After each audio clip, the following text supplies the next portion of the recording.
welcome back to Watching Business Morning right here on Channels Television. And yes, in Rivers State, we know that the state of emergency is still there. How many weeks now?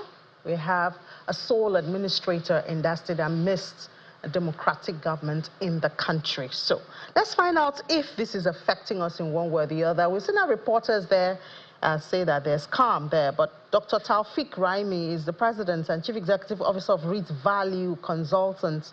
He's also a development expert and business economist, and joins us to give us his own observations with all of this. Thank you so much for your time, Dr. Raimi, and happy holiday to you. Thank you very much for having me. Great. So happy Eid al-Fitr to our Muslim brothers and sisters across Nigeria and in the entire world. Exactly, wish them the same too. But I don't know if the residents of Rivers State are, anyway, we've heard, even though there's that state of emergency still on in Rivers State, it's been calm, businesses are going on. Would you say that a lot of people have said, oh, they do not really support the decision of the president? Others have said it's to forestall bigger issues. From your perspective, would you say that business, economic activities have not been disrupted after this declaration of the state of emergency? Okay, thank you for having me. Let me start by congratulating President and His Excellency, President Bola Ahmed Tinubu, GCFR, on his 73rd birthday, which happened just a day behind. I wish him long life, good health, and more quality service in the delivery of Renew Hope agenda to Nigeria, and also quality service to Africa and the world as a whole. You are have asked a very important question. In Rivers State, it is quite concerning that the state has been plunged into political crisis since about October 2023, and up to today is unabated. Your question is very significant, how this relates to the economic activities in Rivers State, as it were. And it is important because I have found that attention has been paid about this political crisis largely on how it has benefited the political gladiators in Rivers State who have continued to have alignment either with the suspended governor, His Excellency Governor Sim Fubura, or the performing minister of FCT, His Excellency Yuson Weke. Majority of political gladiators and their associates have continued to align behind each of these two political gladiators. Yes, they benefited in one way or the other. I've also found that the political crisis in Rivers State have continued to benefit ethnic coloration from the Ijaws to the Ikweres, to the Calabaris, to the Ogonis. People are trying to have emotional affiliation to this political crisis. I've also found that this political crisis in Rivers State have continued to engender benefit on social media, with a number of people turning it into creating content. It has also served the need of entertainers who have looked at what is happening in Rivers State in terms of comedy or tragedy or drama. However, what is supposed to be of greatest concern, which questions have not been rigorously asked, or which has not been interrogated, or which has not been answered, is the impact of this political crisis on the economic survival of the people in Rivers State, how it has been affecting businesses, both existing business and new businesses. I have found that economic businesses in Rivers State is hampered, is affected, directly or indirectly.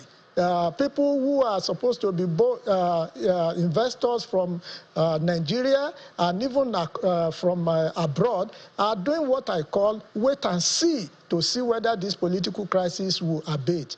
A number of existing businesses are also losing customers. There is also a growing apathy as regards there is no appetite for new investment. So if anyone wants to have an holistic dimension, we have to contextualize this political crisis with respect to how it is affecting businesses and how it can also even worsen the poverty rate of our people in Rivers State, how it can also affect new jobs or loss of jobs, affecting new job creation, and also could lead to unemployment. How it can also lead to economic recession if not addressed. Rivers State is very important. Why is this so important in Nigeria? It is the hotbed for our oil and gas resources in Nigeria. It also has it contributes about 48% of the entire natural gas and crude oil production in Nigeria. It has the third largest airport in Nigeria, located in Port Harcourt. It has a number of other natural resources, including clay, including timber, also white sand ocean. Rivers State also contribute largely to our government revenue base. And so that is why I believe the President, His Excellency, has thought it wise that in order to reduce or to eliminate the growing political crisis in Rivers State, there is the need for what we have described, what he has described as extraordinary action. Extraordinary decision provided in the Constitution allow the President to take drastic measures that will curtail the growing incidence of political crisis in Rivers State. So, Dr. Rami, would you say it is causing impact? Would you say that this intervention by the President has actually brought calm? I mean, you noted there the possible impact it's had even on foreign direct investments, foreign even FPIs, and especially our oil production. Would you say that this has calmed nerves when it comes to the issue going on there? Yeah, I would say it is too early in the day because the proclamation which was supported and approved by the National Assembly for the state of emergency only took place about 2 weeks ago and is to last for 6 months. I believe that if well followed through, it has the propensity of reducing the political crisis in the state. I believe that the President must have given actionable plan or actionable direction to the current sole administrator on what is to achieve. I'm only saying also in that actionable plan, while pursuing peace among the different people within Rivers State, the sole administrator also must look at the economic impact that is coming in, will bring positively not only to Rivers people, but to other people, investors who want to bring in investment into Rivers State. Rivers State used to be a place where so many investors, both within and outside Nigeria, were gladly rushing into before the current crisis, which started with the current governor. You will recall that in the last 8 years of the last administration of His Excellency, the Minister of FCT, the state was turned into a construction site, whereby today either the then governor was laying foundation for one project or the other. So, and when you do such kind of program, and you also have other policies that is supporting and creating an enabling environment for investors to come in, it has a prosperity of creating jobs. There will be contractors, so many contractors will be involved, suppliers will be involved, petty traders will be involved, small and medium scale businesses will be involved, and even large oil companies. Even there will be collaboration from international agencies to support government development program. I am aware, as I sit here, that in the past years, I am not just a scholar. I'm also a practitioner into different sectors of our national life. There was a time I also led a team to River State to explore investment opportunity when they wanted to create what they call Greater Port Harcourt. Which is like a brand new district that will have so many amenities, both housing, real estate, and also infrastructural development. You know, it was because there was political stability or reasonable political stability. So as it is now, there's the need for the new administrator to not only to bring peace and reduce agitation among ethnic groups, among political groups. It's also important that it should also ensure that there is economic stability, whereby people can go about, conducting their businesses without intimidation. Currently, or before now, there is palpable fear. All right, Dr. Raimi, among businesses. So this suspension of Governor Fubara, the president said is going to be I don't know if to say initial period of 6 months. I don't know if there'll be an extension or so. What do you see from the trend that we've noticed in the last 2 weeks? What do you see in this 6 months? Do you think that, I mean, so far we've had calm and hopefully to remain, even though we've had the sole administrator sack politically elected officers and all of that. So this continues in 6 months. Do you see fears by investors into the state, seeing that the democratically elected institution has been suspended for the period? You have had a very futuristic question there. When the sole administrator came on board, he had a meeting. He has been holding series of meetings with different stakeholders. I am aware that he has had meetings with traditional rulers, asking them to be non-partisan, asking them to make sure that their domain, there is, they talk to their people to maintain calm. I've also noticed that different groups have been paying visitation to him. I would suggest to the sole administrator, because he has a role to play, a key role to play, to achieve the goal Mr. President has assigned to him. I would suggest that he should keep focus. He should not be distracted. While he is pursuing peace, he should also ensure that people can go about conducting their businesses without hindrance.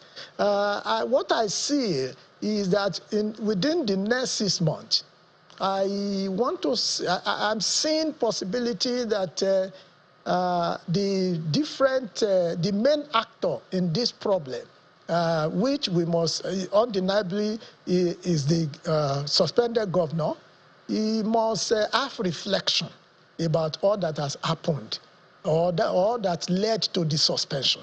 There is no need, fighting a battle that one may not be able to accomplish. Whatever are the issues, I believe that the issues that led to all this crisis in River State is political. And that was why at the time, I thought that political problem or crisis require political solution, not really legal solution, because you can see that despite the fact that there were a number of cases that were instituted by different factions in River State during this the period of the last 1.5 years or so, you will see that it got to even Supreme Court. Despite the Supreme Court final verdict on the matters, yet the state of emergencies was still had to be promulgated by the president. So that means there is a need for key stakeholders to realize that it has to be win-win. The suspended governor, for him to come back, I'm saying that there is a heavy burden on him to call his people to order, those who are supporting, those who are drumming the beat of we are supporting you. He has seen where such support that were not holistically evaluated politically and economically and in other areas have led him. I am also calling on the people of Rivers State who are supporting him to also sit down and see how this can be resolved. I'm also calling on the Amaiwele, the House of Assembly honorables, members who have also been suspended, to also sheathe their sword. There must be a lot of dialogue within these 6 months for them to, achieve no extension. Because the president has the right granted him by the Constitution, if they fail to agree, he can still continue on the application of sole administration. All right, and when Dr. you have sole Taufik. administration, it means that it negates the democratically elected people to be in power. All right. I'm also asking the FCT minister, Wike, who we all know is a powerful politician. In fact, just yesterday, Mr. President, His Excellency described him, while commending him on all he has done in FCT, he described him as a symbol of Nigeria unity. And I want him to also go back. Well, Dr. Raimi, I have to tell you, this is not a political. If this was a political program, we would have to delve into the area which you're going into. Trust me. No, but this is a business show. So this is a business show, Dr. Raimi. So we just have to end it there. Thank you so much for your views, and we respect your views and your perspective. But this is a business program. I'm sure Sheon Kimbalo, you will gladly follow up with you on all those issues you have brought in. President and Chief Executive Officer of Reed Value Consultants, development expert and business economist. Thank you for your time and your views this morning. Thank you for having me. Thank you for having me.